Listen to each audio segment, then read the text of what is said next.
लंबी छुट्टियों के बाद कुछ दिनों पहले ही मैंने ड्यूटी रिज्वाइन की थी। फिर मेरे पास आया सेजल मेहता केस। इस केस ने मेरे जहन को इतना थका दिया कि लगने लगा मैं इस केस में एक अरसे से उलझा हुआ हूं। मैं जब भी इस लड़की के बारे में सोचता हूं तो एक अजीब ख्याल मेरे जहन को जकड़ लेता है। पुलिस वाले मृत विक्टिम से कभी मिल तो नहीं पाते, लेकिन फिर भी उन्हें विक्टिम की जिंदगी में उतरना पड़ता है और उनकी जिंदगी के उन आखिरी पलों तक पहुंचना होता है जहां उनका गुनहगार छुपा होता है। और इस लड़की की जिंदगी के आखिरी पलों में वो दास्तान छुपी थी जिसे एक भूल का नाम दिया गया था।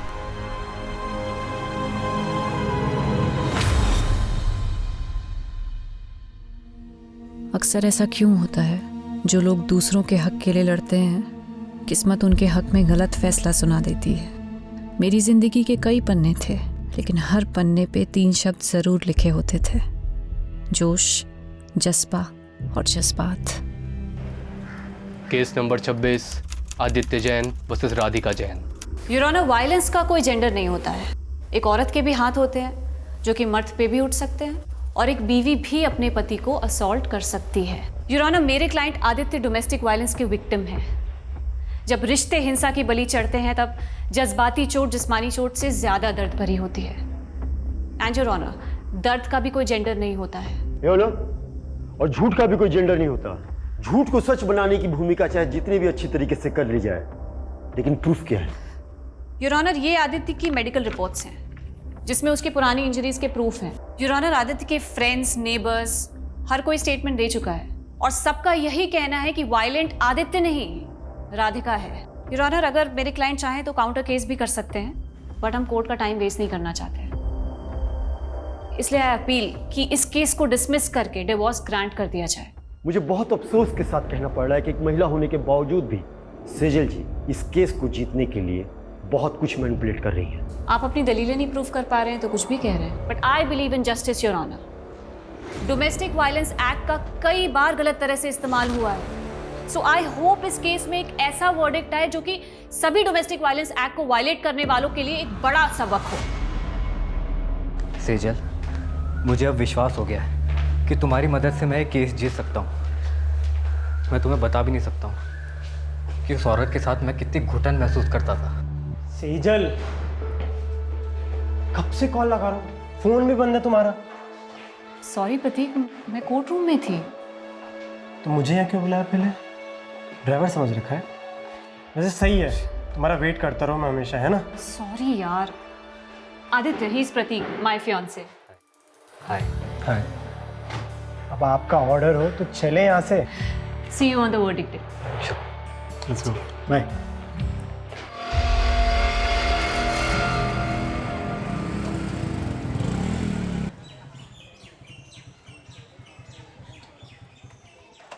मैंने तुमसे कहा था ना, I was not prepared, और तुम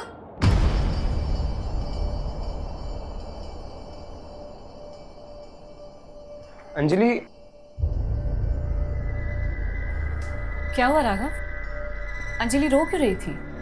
क्या किया तूने उसके साथ? क्या क्या मतलब? फ्रेंड्स हैं हम, हमारी भी पर्सनल बातें होती है। राघव, तू अभी इतना बड़ा भी नहीं हुआ है, और माँ के एब्सेंस में मैं तेरी बड़ी बहन ही नहीं, तेरी गार्जियन भी हूँ। क्या पका रही होती थी? ये क्या लैंग्वेज हुई राघव? हाँ, रुको, मैं अभी अंजलि से बात करती हूँ। उससे क्या बात करोगी आप? हाँ, तो एक बात बता, तू इतना डर क्यों रहा है? कहीं तूने उसके साथ कुछ ऐसा वैसा तो? इनफ। दीदी, मैं आपको कभी पूछता हूँ क्या कि आप प्रतीक के साथ क्या क्या करती हो? हाँ, मेरी भी पर्सनल लाइफ है, सो प्लीज डोंट इंटरफियर। बहुत बदतमीज होता जा रहा है। सेजल, तुम ना छोटी सी बात को इधर का उधर ले जाती हो यार। तुम उसे शांति से समझाओगी ना तो आई थिंक वो समझ जाएगा। So just relax, okay? चलता। बाहरी दुनिया से जूझना जितना मुश्किल होता है, उससे कहीं ज्यादा मुश्किल उन रिश्तों से जूझना होता है जिनके लिए हम जीते हैं। अपनों की हार के आगे बाहरी दुनिया की जीत भी फीकी लगती है। आदित्य जैन वर्सेस राधिका जैन। इस केस के फैक्ट्स, स्टेटमेंट्स और प्रूफ्स पे बारीकी से गौर करने के बाद ये कोर्ट आदित्य जैन को डोमेस्टिक वायलेंस के चार्जेस से बरी करती है।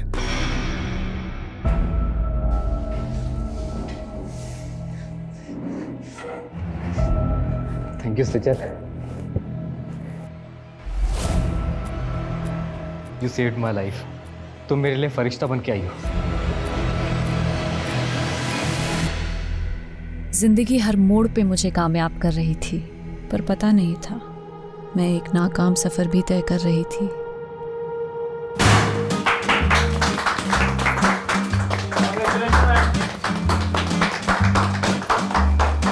Many congratulation Sejal. मुझे पता था तुम ये केस जीत कर रहो। जिस डेडिकेशन, सिंसियरिटी और ईमानदारी से तुम काम कर रही हो, it's something to be appreciated.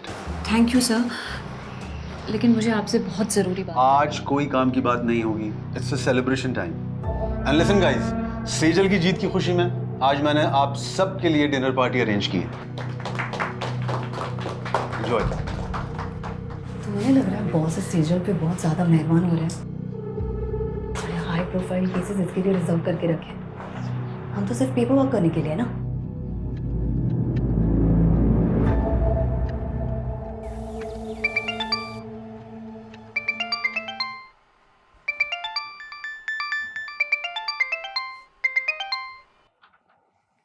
Raghav, अखबार में सेजल और उसके केस के बारे में छपा हुआ है और उसने मुझे बताया भी नहीं। कहाँ है वो? दीदी सो रही होगी माँ, मुझे भी सोने दो। 8 बज रहे हैं राघव, उठ और सेजल से कह मुझे फोन करेगी। दीदी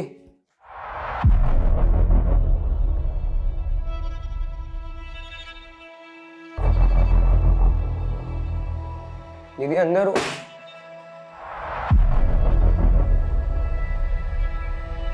दीदी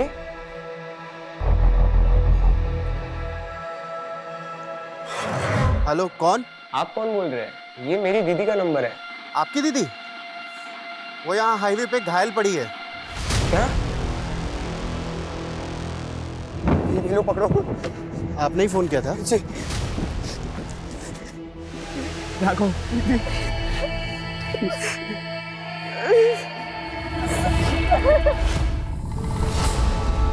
सेजल कुछ बोलेगी भी? मुझे लगता है शायद दीदी के साथ रेप। क्या? इसीलिए पूरे रास्ते कुछ बता नहीं रही थी। मैंने उनसे काफी बार पूछा क्या हुआ दीदी, लेकिन उन्होंने कुछ बताया नहीं। पुलिस को बुलाना चाहिए। नहीं, मुझे सेजल से अकेले में बात कर लेने दे। तू बाहर जा।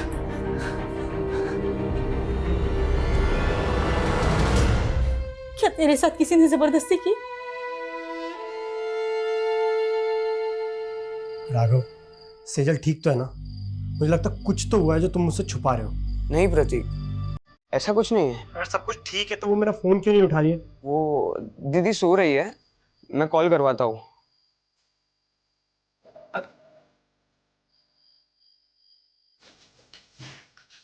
पड़ोसी कुछ भी कह रहे हैं, तिल का ताड़ बना रहे हैं। लेकिन माँ सच सच बताओ, दीदी की तरह आप भी मुझसे कुछ छुपा नहीं रही हो ना? उन्होंने आपको बता दिया ना कि उनके साथ रेप हुआ है। ऐसा कुछ नहीं है। डॉक्टर को दिखाया था ना सेजल को। मुझे भी उसकी परवाह है।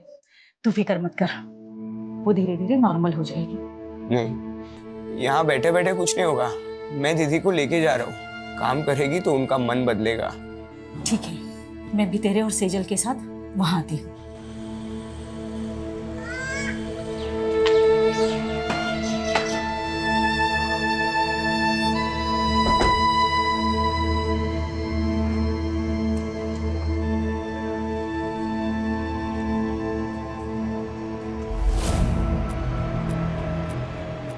क्या देख रही है? चल अंदर।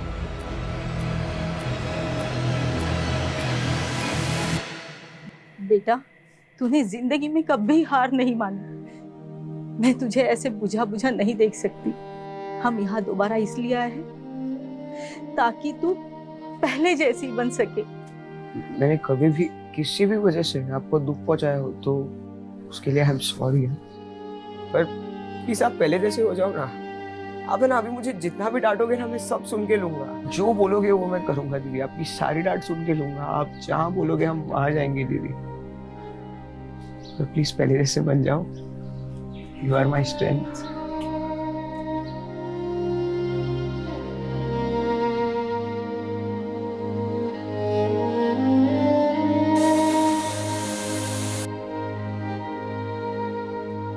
अपने दर्द छिपा के मैं पहली बार एक झूठी जिंदगी जीने की कोशिश कर रही थी। सच मुझसे नाराज था या मैं सच से नाराज थी?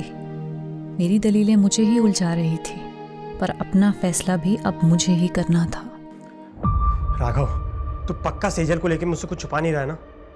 मैं भी पनवेल आ रहा हूँ। नहीं प्रतीक, वो हम आ गए हैं, सिर्फ 2 ही दिन हुए हैं। अरे तू सेजल का फोन क्यों बंद है? मेरी बात कर उससे। हाँ देखता हूँ।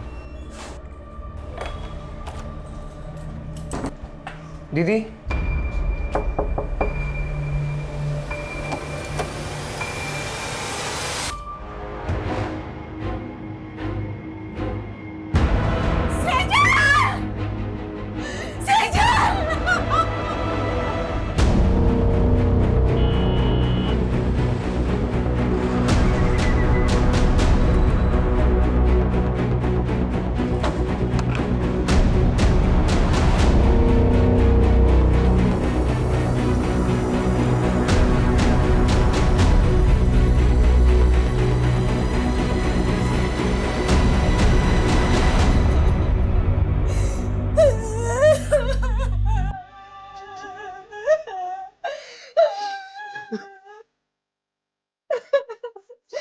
क्या कर लिया तूने?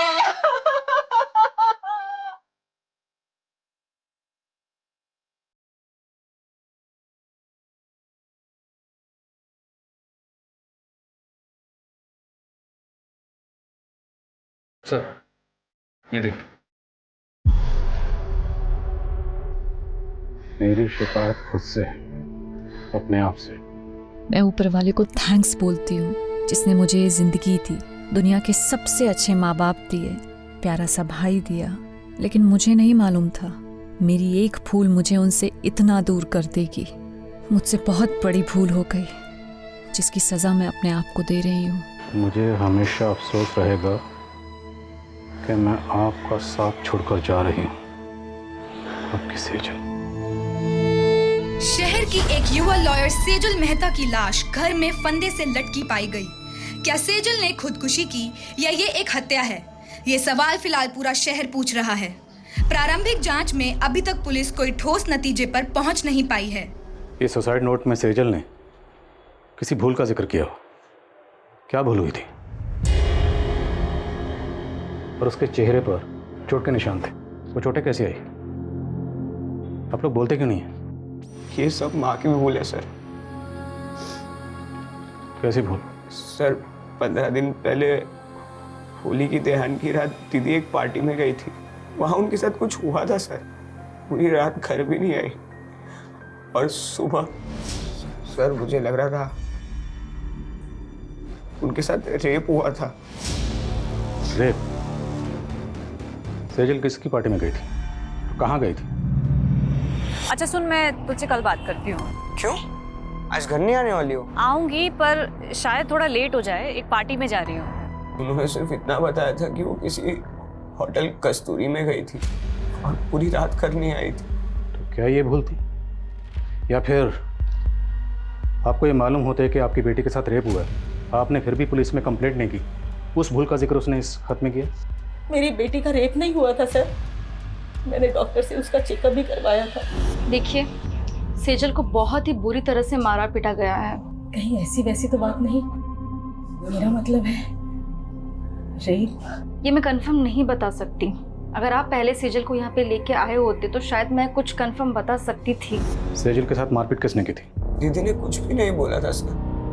वो ट्रॉमा में थी। लेकिन धीरे धीरे वो हमसे घुलने मिलने लगी थी। ऐसे कैसे सुसाइड कर सकती है वो?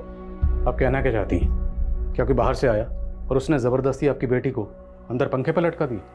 सर कुछ समझ नहीं रहा है। मैं कॉलेज गया था और माँ शॉपिंग करना है। जब घर आए तो दीदी। माना सेजल ने खुद आप लोगों को कुछ नहीं बताया, पर फिर भी उसकी हालत देखकर आप लोगों को नहीं लगा कि आप लोगों को जानना चाहिए कि पार्टी में उसके साथ क्या हुआ, किसने किया और क्यों किया? जानने की कोशिश की थी सर, बस इतना पता चला कि पार्टी उनके ऑफिस में थी। ऑफिस कहाँ पर है? Jawahar Nagar, JP associates. और सेजल आपको घायल अवस्था में कहाँ मिली थी? MG road. सर यहीं पे मिली थी मुझे दीदी। आसपास तो कोई सीसीटीवी कैमरा नजर नहीं आ रहा है। जादव सुनो, यहाँ आसपास लोगों से पूछताछ करो, पता करो किसी ने कुछ देखा है क्या।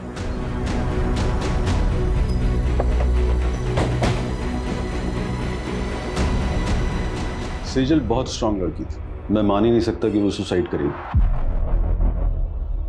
12 मार्च की रात आपके ऑफिस की तरफ से कोई पार्टी थी? हाँ, पार्टी तो थी। सेजल ने एक कंट्रोवर्शियल केस जीता था, उसी के सेलिब्रेशन में। और ये सेलिब्रेशन होटल कस्तूरी में हुआ था? कस्तूरी? नहीं तो, पार्टी तो ऑफिस में थी। सर, कस्तूरी होटल के बारे में मैं कुछ नहीं जानती। उस दिन पार्टी यहाँ पे ऑफिस में ही थी। ये पार्टी कब तक चली थी? करीब 9 बजे तक, और जब सेजल यहाँ से गई तो सब नॉर्मली था सर। अच्छा, हाँ पांडे बोलो। सर, ये जिस हाईवे पे सेजल की लाश मिली थी वहाँ से 7 किलोमीटर दूर कस्तूरी प्लाजा नाम का एक होटल है। लेकिन राघव ने तो हमें होटल कस्तूरी बोला था। एनीवेज, इस कस्तूरी प्लाजा की लोकेशन भेजो मुझे तुरंत।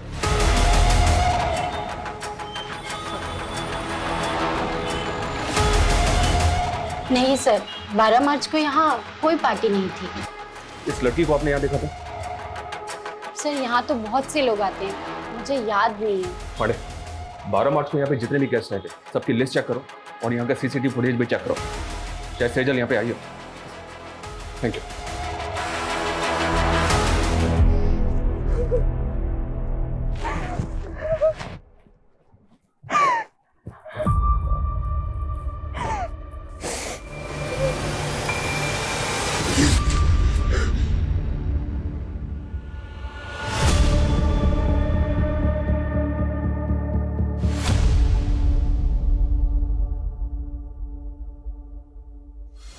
राघव, क्या है ये? मैंने मेरे बैंकिंग ऐप का पासवर्ड बता दिया तो तुम मिसयूज करोगे मेरे फंड्स का? किससे पूछ के तूने 35,000 रुपए निकाले मेरे अकाउंट से? मैं आपको बताने ही वाला था। और क्या करेगा तू इतने बड़े अमाउंट का? बोल।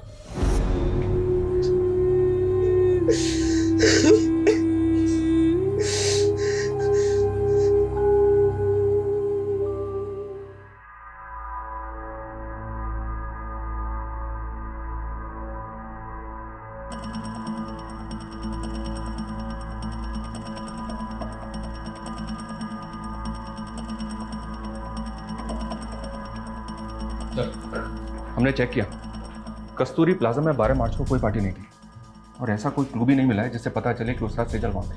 सेजल के भाई राघव ने होटल कस्तूरी कहा था और ये कस्तूरी प्लाजा है। लेकिन सर, होटल कस्तूरी नाम से कोई होटल नहीं है उस एरिया में। पर पार्टी सेजल की ऑफिस में ही थी, ये तो पूरा स्टाफ करा था। 12 मार्च की ऑफिस की फुटेज चेक करके देख रहे हैं सर, शायद कोई क्लू मिले जिससे पता चले कि उस रात सेजल के साथ हुआ क्या था। 12 मार्च के हादसे को फैमिली वजह मान रही है, जबकि हमें सेजल की लाश उसके 15 दिन बाद 27 मार्च को उसके घर पर ही मिली। भाई ये फैमिली हमें पार्टी और होटल के चक्कर में बेवजह उलझा तो नहीं रही? उनके बयान अटपटे तो हैं। भाई कह रहा है कि उसका रेप हुआ था, माँ कह रही है कि उसका रेप नहीं हुआ था। और ये सुसाइड नोट, इस सुसाइड नोट में सेजल ने किसी भूल का जिक्र किया। जब उनसे पूछा गया कैसी भूल, इस बात का उनके पास कोई जवाब नहीं। आपको लग रहा है ये मर्डर भी हो सकता है? मर्डर के एंगल को भी रूल आउट नहीं किया जा सकता। मर्डर या सुसाइड, 12 मार्च से लेकर 27 मार्च तक फैमिली की एक्टिविटी पता करो। 12 मार्च पे फोकस करो और पता करो कि 12 मार्च को सेजल ऑफिस के अलावा और कहाँ कहाँ गई थी।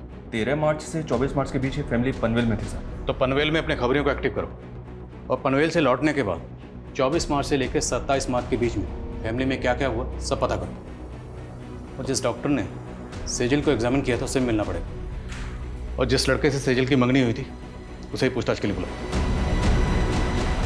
मैंने 14 मार्च को सेजल का चेकअप किया था। उसके घाव 2-3 दिन पुराने थे, कहीं ब्लेड के कट्स तो कहीं खरोचे, जलने के बहुत निशाने थे। 6-7 जगह तो ब्लड क्लॉट्स हुए थे। ऐसा लग रहा था मानी जैसे कुछ बेल्ट की चीज़ें से मारा गया है। सेजल का रेप हुआ था नहीं? मैं इसको लेके श्योर नहीं हूँ। इनफैक्ट मैंने सेजल के मॉम को भी बोला था। आपकी सेजल से कुछ बात हुई थी? उसने आपको कुछ बताया कि उसके साथ ये सब कैसे हुआ? मैंने सेजल को बहुत पूछा पर उसने कुछ बताया नहीं। इतना दर्द सहने से तो ज्यादा अच्छा होता कि हम गांव ही भाग जाते। जब घर छोड़ के भागे थे तब क्या दर्द कम थे? अरे दर्द दबा के मुस्कुराना सीखा है और मेकअप लगा के जख्म छुपाना भी। जब तक जवानी है बिक रहे हैं, अभी का कमाया हुआ ही आगे चल के उम्र ढलने के बाद काम आएगा, समझी? माना सेजल की फैमिली ने आपको कुछ भी साफ साफ नहीं बताया कि सेजल के साथ क्या हुआ था, पर आपको कुछ तो अंदाजा हुआ होगा कि सेजल के साथ ऐसा किसने किया होगा। हमेशा खुश ही दिखती थी। मेरे लिए सोच पाना मुश्किल है कि उसके साथ में ऐसा कुछ हुआ है। 12 मार्च को सेजल के ऑफिस की कोई पार्टी थी। अब अगर सेजल उस पार्टी में जाती तो जाहिर सी बात है आपको तो पता ही होता ना। मेरी इस बारे में उससे फ़ोन पे भी बात हुई थी। प्रतीक, बॉस ने ये केस जीतने की खुशी में एक पार्टी रखी है, लेकिन मुझे ये सेलिब्रेशन बिल्कुल अच्छा नहीं लग रहा है। पर हुआ क्या? मुझसे बहुत बड़ा गूफअप हो गया। गूफअप? कैसा गूफअप? सर क्लियरली मुझे कुछ नहीं पता है, but it was something related to her work. Sejal ने ये लॉ फॉर्म 4 साल पहले ज्वाइन की थी, पर इसमें गौर करने वाली बात है वो ये कि सेजल ने जितने भी केसेस जीते थे या जितने भी केसेस पे वो काम कर रही थी, उनमें से ज़्यादातर केसेस वो थे जो पहले उसकी कुलीग कविता के पास थे। मतलब कविता के केस सेजल को दिए जा रहे, जबकि पहले सेजल कविता को असिस्ट कर रही थी। सर ऑफिस की फुटेज में भी हमने कविता और सेजल के एक और कलीग विकल्प को पॉइंट आउट किया था।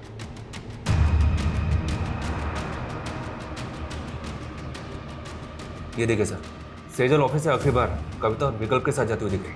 सर सेजल के 12 मार्च के CDR के अकॉर्डिंग उसकी आखिरी 2 फ़ोन कॉल्स भी जानने जैसी हैं। सेजल ने रात को 8 बजे आदित्य जैन को कॉल किया था और फिर ठीक उसके बाद राधिका जैन ने सेजल को कॉल किया। आदित्य जैन सेजल का क्लाइंट था और राधिका आदित्य की बीवी। राधिका ने आदित्य पे डोमेस्टिक वायलेंस के चार्जेस लगाए थे, केस किया था और इसी केस को सेजल ने जीता था जिसकी खुशी में पार्टी हो रही थी। मुद्दा ये है कि सेजल का क्लाइंट था आदित्य जैन, फिर राधिका ने इसे कॉल क्यों किया? कहीं ऐसा तो नहीं कि राधिका से हार बर्दाश्त नहीं हुई? और ऐसा पॉसिबल है सर। आदित्य और राधिका से मिलो और सेजल के ऑफिस में नए सिरे से पूछताछ करनी पड़ेगी। उस पार्टी वाली रात सेजल आप दोनों के साथ पार्टी से बाहर गए थे, कहाँ गए थे आप लोग? देखिए सर, हम सिर्फ उसके साथ ऑफिस से बाहर तक गए थे। बॉस को तुम पे कितना भी प्राउड हो, पर मेरा असली प्राउड तो तुम हो। मेरी छोटी सी असिस्टेंट ने इतनी तरक्की जो कर ली। तरक्की मैंने आपको छोड़ने के बाद ही की है। तो वो कहते हैं ना कि बरगद के नीचे कोई और वृक्ष नहीं पनप पाता, मैं भी नहीं पनप पाती। इसलिए विकल्प, थिंक अबाउट योर फ्यूचर। अच्छा, तो तुम शुरू से ही इतना बोलती हो? राज ना बहुत ज़्यादा मीठा बोल रही हो। Thank you ma'am for appreciating me. Excuse me. हम तभी वहाँ से चले गए थे। उसके बाद मैंने उसे एक लड़की के साथ जाते हुए देखा। लड़की? जी सर। कौन थी वो लड़की? I don't know her. Actually काफ़ी अंधेरा था तो मैंने उसे ठीक से देखा नहीं। ऑफिस के बाहर की 12 मार्च की CCTV फुटेज निकलवा। अगर ये लोग सच बोल रहे हैं तो पता तो चले सेजल उस रात किस लड़की के साथ गई थी। मैंने तुम्हें रोका था, लेकिन तुमने मेरी बात नहीं मानी और अब तुम्हारी वजह से अब मैं प्रेग्नेंट हूँ।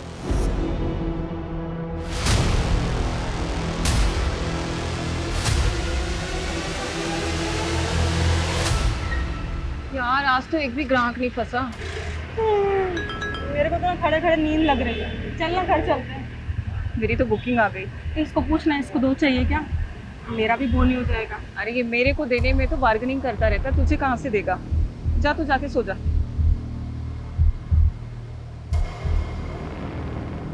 आदित्य से केस हार गई थी, वो भी सेजल की वजह से। तो फिर 12 मार्च की रात को आपने सेजल को किस इरादे से कॉल किया? नहीं सर, मैंने उसे कॉल नहीं किया था।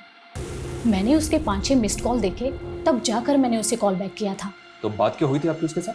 सेजल को गिल्ट हो रहा था। गिल्ट? अब क्या है सेजल?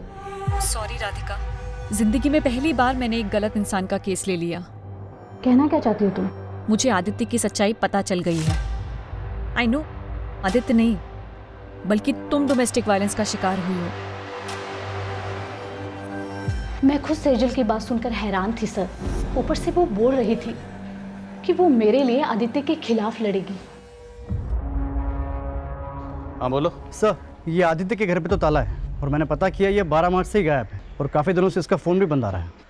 आदित्य का 12 मार्च से गायब होना और आदित्य की वाइफ राधिका का ये कहना कि सेजल को उसके लिए गिल्ट हो रहा था, मामला कुछ समझ में नहीं आ रहा। इस गिल्ट को क्या हम सुसाइड नोट में लिखी भूल से कनेक्ट कर सकते हैं? तो फिर सवाल ये है कि इस केस को जीतने के बाद 12 मार्च को जो पार्टी दी गई, सेजल उसमें शामिल थी। सेजल उस पार्टी में क्यों गई? राधिका की बात पर हम ऐसे ही यकीन नहीं कर सकते, हमें खुद क्रॉस चेक करना होगा। Right sir. जिस औरत पर अपने पति को टॉर्चर करने का आरोप हो, वो सेजल से बदला लेने के लिए उसको भी तो टॉर्चर करवा सकती है। तो फिर आदित्य क्यों गायब है? सर शायद उसको भी राधिका नहीं गायब करवाओ, वो उसका राज जानता था। अब इस राज से पर्दा तभी उठ सकता है जब हमें पता हो कि आदित्य क्यों गायब हुआ और कैसे गायब हुआ। आदित्य की बैकग्राउंड खंगाल, और मुझे लगता है कि हमें इस बारे में सेजल के बॉस से बात करनी चाहिए। सर हमें सर सेजल की पोस्टमार्टम रिपोर्ट। पोस्टमार्टम रिपोर्ट के मुताबिक कॉज ऑफ डेथ स्ट्रैंगुलेशन, मतलब मौत दम घुटने से हुई। जिस्म पर चोटों के निशान थे, पर पोस्टमार्टम रिपोर्ट रेप कंफर्म नहीं करती। वो शायद इसलिए क्योंकि पोस्टमार्टम उसकी मौत के काफ़ी दिनों बाद किया गया। मुमकिन है कि रेप हुआ, क्योंकि लड़की के साथ ज़बरदस्ती तो हुई थी। सर सुसाइड नोट से सेजल की हैंडराइटिंग मैच हो रही है और हमारे पनवेल के खबरियों से इन्फॉर्मेशन मिली है सर। कैसी इन्फॉर्मेशन? पनवेल में सेजल के चाचा चाची रहते हैं। पिछले 7 सालों से दोनों परिवार के बीच कोई बातचीत नहीं है। दरअसल सेजल के पापा की दुकान थी जो सेजल के चाचा ने हड़प ली थी। शैलेंद्र, मेरे पति के गुजरते ही तूने अपने रंग दिखाने शुरू कर दिए। पहले उनका बैंक अकाउंट फ्रीज करवा दिया और अब उनकी दुकान हड़प ली। अरे मैं अपने बच्चों की देखभाल कैसे करूंगी? मैं हूं ना, खर्चा उठा लूंगा तुम सबका। वो दुकान मेरे पापा की थी चाचा जी, आप वहाँ सिर्फ नौकरी करते थे और ऐसे कह रहे जैसे हम पे एहसान कर रहे हैं। बस सेजल, भाभी समझाओ इसको। भैया के बाद कोई नहीं है मेरे अलावा तुमको पालने वाला। पाला मेरे पापा ने है आपको चाचा, अपनी दुकान में काम देके, और आप हमें पालोगे। शैलेंद्र, जबान को लगाम दो इसकी, नहीं तो हाथ पैर जबान सब काट के रख दूंगा। और भूता है ना तो आके हासिल कर लेना वो दुकान। शैलेंद्र ने हमें सताया तो बहुत था सर, और शैलेंद्र के उस थप्पड़ ने सेजल के अंदर बहुत बड़ा परिवर्तन ला दिया था। कैसा परिवर्तन? लॉ पढ़ रही थी सर। उन्होंने ठान लिया था कि चाचा से हमारा हक लेकर रहेगी। दिन रात उन्होंने पढ़ाई की और उसके साथ साथ पार्ट टाइम जॉब भी करती थी। चाचा के खिलाफ केस की पैरवी उन्होंने खुद की थी सर। उसने अपने जीवन की हर लड़ाई जीती थी सर। समझ में नहीं आता खुद से कैसे हार गई। क्या लगता है आप लोगों को, क्या शैलेंद्र सेजल के साथ ऐसी ज्यादती कर सकता है? सर आप 7 साल पुरानी बातें कुरेद रहे हैं और इन बातों को हम कब का भूल चुके हैं। हमने हमेशा सेजल और राघव को अपने बच्चों की तरह माना था। विश्वासघात उन्होंने किया। उस दुकान पर इनका भी बराबर का हक था, लेकिन सेजल ने चालाकी से। छोड़ना अभी सब बातें, कहिए और कुछ है जो आप पूछना चाहते हैं? 12 मार्च को किधर थे आप? यही पनवेल में। पनवेल में कहाँ पे? अपने घर पर ही था। आई डोंट बिलीव राधिका सच बोल रही। राधिका अपने हस्बैंड आदित्य को टॉर्चर करती थी and it's proven in the court. अगर सेजल को केस जीतने के बाद ऐसा कुछ लगता तो सबसे पहले वो मुझे बताती। सेजल के मंगेतर ने बताया कि वो काफ़ी दिनों से परेशान थी, और जब उसने बार बार पूछा सेजल को कि किस बात को लेकर परेशान है, तो सेजल ने बताया कि उससे काम में गुफा हो। अब जैसे कि आपने कहा कि सेजल सबसे पहले अगर कुछ होता तो आपको बताती, तो अगर इस गुफा का ताल्लुक राधिका के केस से नहीं है तो फिर किस बात से, जिसको लेकर सेजल परेशान थी? ऐसा कुछ नहीं था, और आप ये बेकार के सवाल करके अपना टाइम वेस्ट कर रहे हैं। सर मैंने आदित्य के कुछ रिलेटिव से बात की, लेकिन किसी को नहीं पता कि आदित्य इस वक्त कहाँ पे। आदित्य मोती नगर की कंपनी में मैनेजिंग डायरेक्टर था। वहाँ इंक्वायरी करो, शायद कुछ पता चले। सर इसमें 12 मार्च के सेजल के ऑफिस की बाहर की फुटेज है। सर इसमें वो इस लड़की के साथ बाहर जाते हुए दिख रही है। कौन है ये लड़की?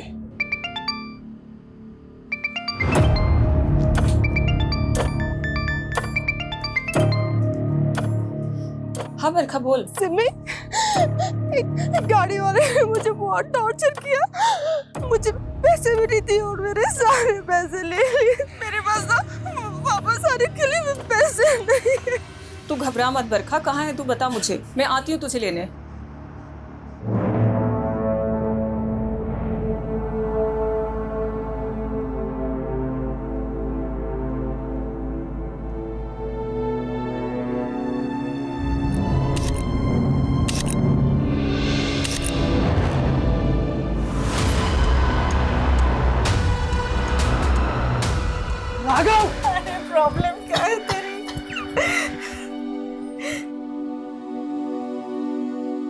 क्या चाहता है तू?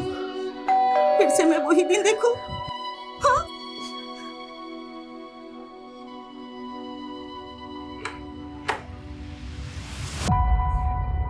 ऐसा करने से पहले तुमने एक बार भी अपनी माँ के बारे में नहीं सोचा? कहीं वजह तुम्हारी दोस्त अंजलि से तो नहीं जुड़ी? हाँ?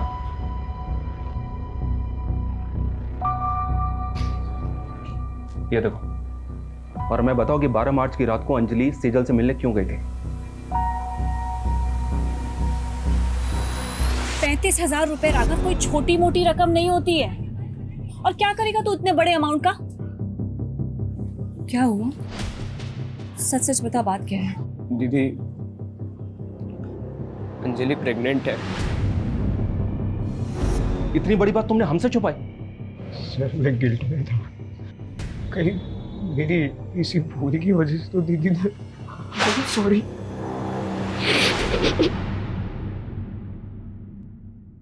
कोई प्रेग्नेंट नहीं थी तुम, ये सब ड्रामा है ना? प्रेग्नेंट हो तुम?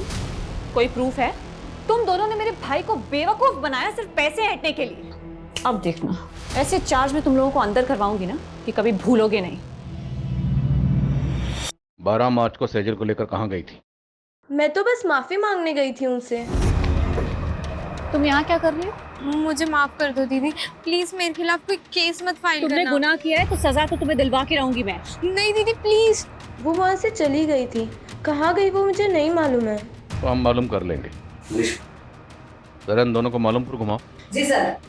माना तुमने हमसे पहले अंजलि की बात छुपाई, पर हमें अभी तक किसी भी होटल कस्तूरी का पता नहीं चला है। दीदी ने मुझे यही बोला था कि वो उस रात होटल कस्तूरी जा रही थी। अगर होटल कस्तूरी वाकई है तो कहीं तो होगा। हर छोटे मोटे होटल की लिस्टिंग करो और ढूंढो होटल कस्तूरी को। और सेजल अपने भाई राघव को एमजी रोड पर मिली थी। एमजी रोड से लेकर सेजल के ऑफिस तक जहां जहां सीसीटीवी है सबकी फुटेज निकलाओ, फुटेज स्कैन करो। सर, ये आदित्य जिस कंपनी में एमडी था वहां से अचानक से रिजाइन करके चला गया। ऑफिस में इंक्वायरी की तो पता चला कि ये वहां पे काम करने वाली लड़कियों को फेवर देने के लिए उनका शारीरिक शोषण किया करता था। ये बात आदित्य के ऑफिस की एक लड़की ने सेजल से कांटेक्ट करके उसे बताई थी। तो पूरे चांसेस हैं कि आदित्य की वाइफ राधिका का बयान सही है कि सेजल उसके खिलाफ एक्शन लेने वाली थी, क्योंकि आदित्य 12 मार्च से ही गायब। आदित्य के ऑफिस से उसके बारे में एक और लीड मिली है सर। शायद ही अपने मामा के घर पहुंच सकता है। उठवा।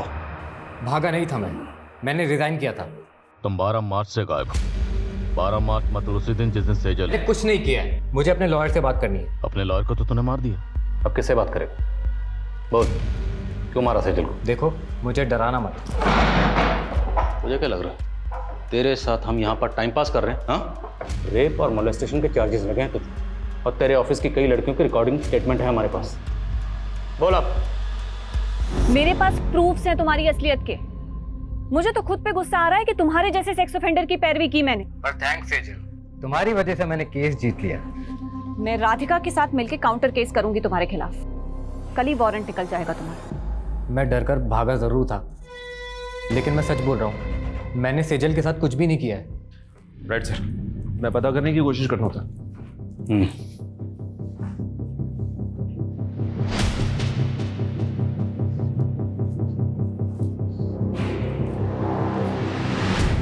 सेजल ने जिस भूल का जिक्र किया था, क्या भूल ये थी कि उसने आदित्य जैसे गलत आदमी की पैरवी की? अगर हाँ, तो फिर वो 12 मार्च से लेकर 27 मार्च तक खामोश क्यों थी? और कोई भी भूल इतनी बड़ी कैसे हो सकती है जिसकी वजह से सेजल जैसी लॉयर सुसाइड कर ले?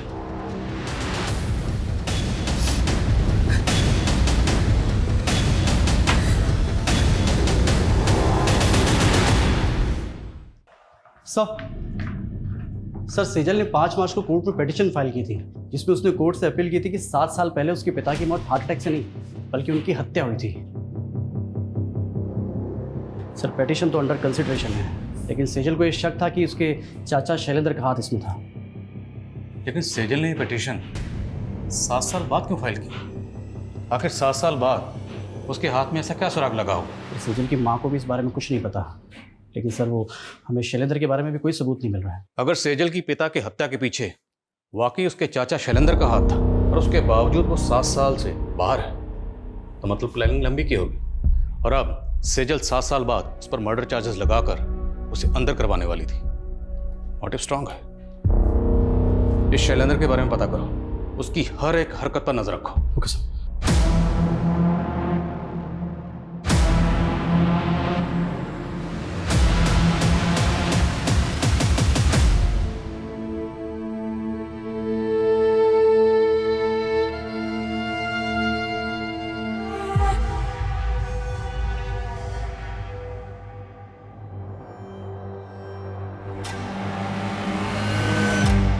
क्यों रोज रोज पेट पे लात मारती हूँ मैडम? बकबक बंद कर। क्या बकबक मैडम? जो मर्डर करके भाग जाते हो उनको तो आप पकड़ नहीं पाते हो और हमारे जैसे को दबोच लेते हो आप। क्या बोल रही है तू? किसका मर्डर? मेरी दोस्त का मर्डर।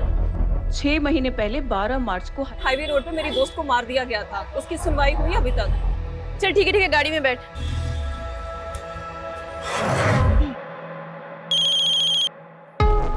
हाँ बोल। सोनू खबरी बोल रहा हूँ साहब। वो आपके हाईवे वाले केस का क्या हुआ? उन्होंने क्या बोला है क्या?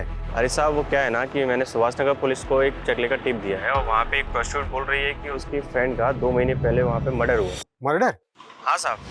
क्या 12 मार्च को एमजी रोड पर एक और मर्डर हुआ था? हाँ सर, और सेजल भी 2 महीने पहले एमजी रोड पे बेहोशी की हालत में मिली। वो लड़की कौन थी जिसके बारे में खबरें नहीं बताया? सर उसका नाम सिमी है, प्रोस्टिट्यूट है, आज ही अंदर हुई है। इस सिमी से मिलकर चांस लेते, शायद कोई काम की बात पता चले। साहब मेरी दोस्त थी बरखा, उसका एक्सीडेंट हुआ था। लेकिन आपने तो पहले कहा था कि मर्डर हुआ था। साहब किसी ने जानबूझकर उसको गाड़ी से उड़ा दिया था। आपको ये कैसे पता कि किसने जानबूझ के उड़ाया था?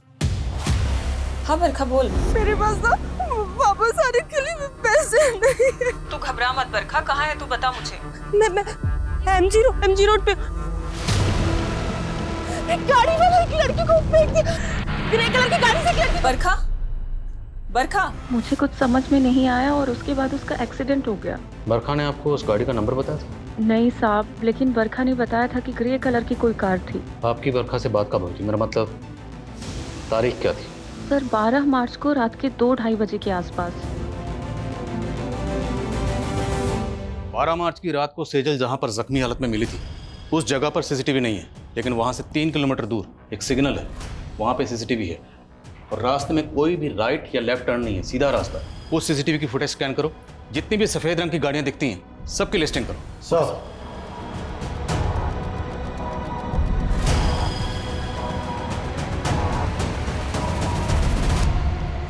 सर उस रात 2 बजे के बाद उस रास्ते से ये 7 ग्रे कारें गुजरी थी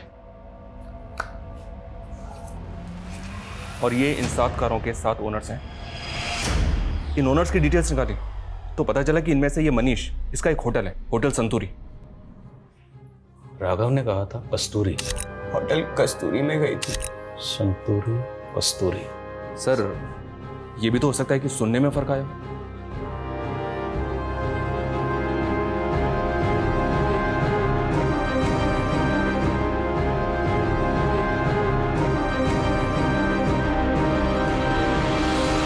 मेरा यकीन कीजिए सर, मेरी सेजल से कोई दुश्मनी नहीं थी। मैं तो बेकार में ही अपने दोस्त के लफड़े में फंस गया। कौन दोस्त?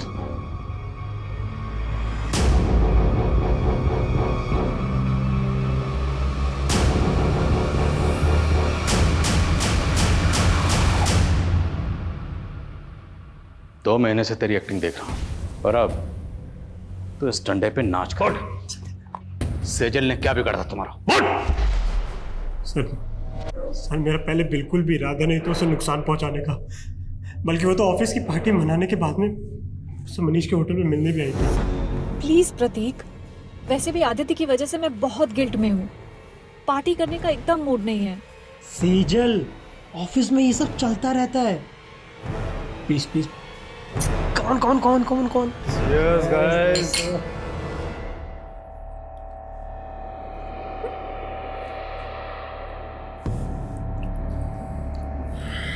सेजल,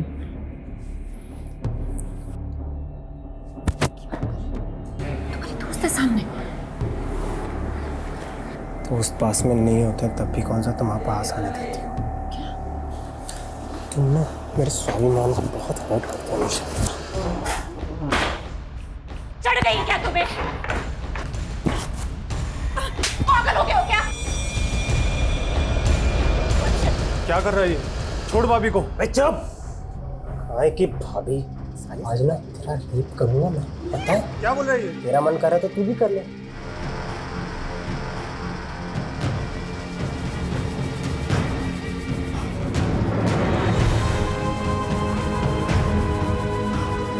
निकल जल्दी से, लॉयर है, फंसा देगी। अबे हट! काहे की लॉयर, लवर है ना मेरी, बट तो भूलेगी कुछ नहीं, देखना है ना। विशाल,